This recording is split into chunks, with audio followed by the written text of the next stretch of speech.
I'm a relationship coach, and prospects often say, I've tried coaching before and it didn't work. How do I address this objection without putting down other coaches? Oh, very, very easily. Very easily. I learned that from Alex Hormuzzi, and I really love it. And it's especially really great for relationship coaches, but for actually any coach. What you can ask your people is are you married? Most of your people might be either married or kind of like engaged. I don't know what type of relationship coach you are, but usually they didn't get married with the first person they met. Okay, so you can say like, "Are you married?" And they would say, "Yes, I am." And did you marry the girl you met the first time? It was your first love or not? And many times, like 90% of the time, it's not. And they would say like, "No, it's not." So you basically had a boyfriend or a girlfriend before and it didn't work out. Imagine that you would say like after that first girlfriend, you would say like, "Oh, all the girls are bad and I'm gonna stay with my cats, and there's nothing wrong with cats and dogs, and I will be alone for the rest of my life because all the girls are bad."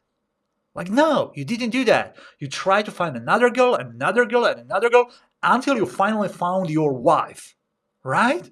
Yes. That's the same with the coaches. Not every coach is a good fit for you. It doesn't mean they're bad human beings, nothing like that. It's not just a good fit.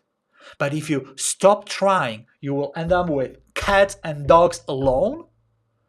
And if you keep trying to find a new coach, you will find the one that actually suits you. Kind of like that frame, okay? Don't use exactly my words. It can be phrased like way better in a story. Use GPT for that. But the frame is that.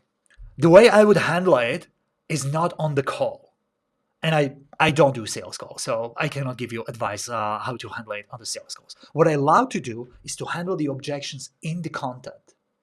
Okay, so what I did usually, and how to handle the objection in the content is actually tell them the story first. Okay, tell them the story first, and then say the moral of the story.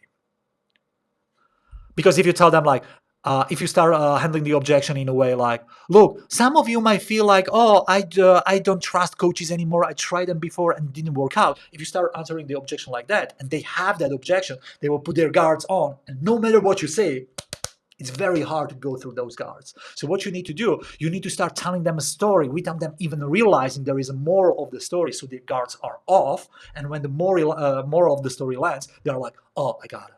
So the way I did it in one of my videos was I tell them a story and I told them like, look, I'm not an English native speaker and I tried to learn English in my primary school, in my high school, actually at the college, and I thought I didn't have talent for languages until I met Lydia. Lydia, amazing lady. She's a polyglot. She can speak like quintillion languages, and she told me like, Eric, can you speak?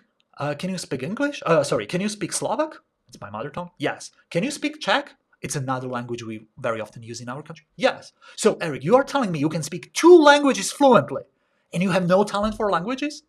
And I was like, ugh. That was a big mindset shift for me.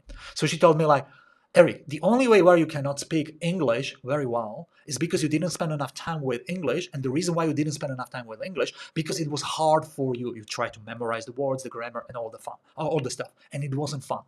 The only thing you need to do is to find a fun way, actually, a way that feels like fun for you. And because of that, you will be exposed to the language so much that your brain will have no chance to learn the language. So we found that way, and fortunately for me, I got actually addicted to learning English, and a couple of years later, boom, I'm here teaching in English, living my dream, because my dream always been to have a business in the English-speaking market, getting like 15,000 customers, and that was awesome. Imagine if I said Lydia, like, look, I tried English so many times, I had so many coaches before, and I don't believe that it's possible. I tried it and it didn't work. I wouldn't be here. So the moral of the story is, even if you tried so many coaches before, maybe you didn't find the one that actually make it happen for you. Just remember that. That would be my handling the objection. So I would say a story. They didn't know what the story is about. And the moral of the story will be, look, if I didn't do it, I wouldn't be here. And they are smart enough to connect the dots and be like, oh shit, I tried many coaches before. Maybe I should try this one. Okay, so that's how would I handle the objections.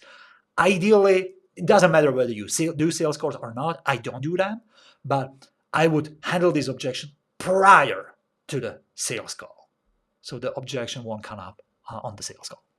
And one more thing. If you are a coach or a service provider or a course creator and you want to see how I replaced sales calls with a simple reward video that helped me get more than 160 high-ticket clients, I'm happy to show you how and how you can use it in your business. Just click the link below in the description and see you there.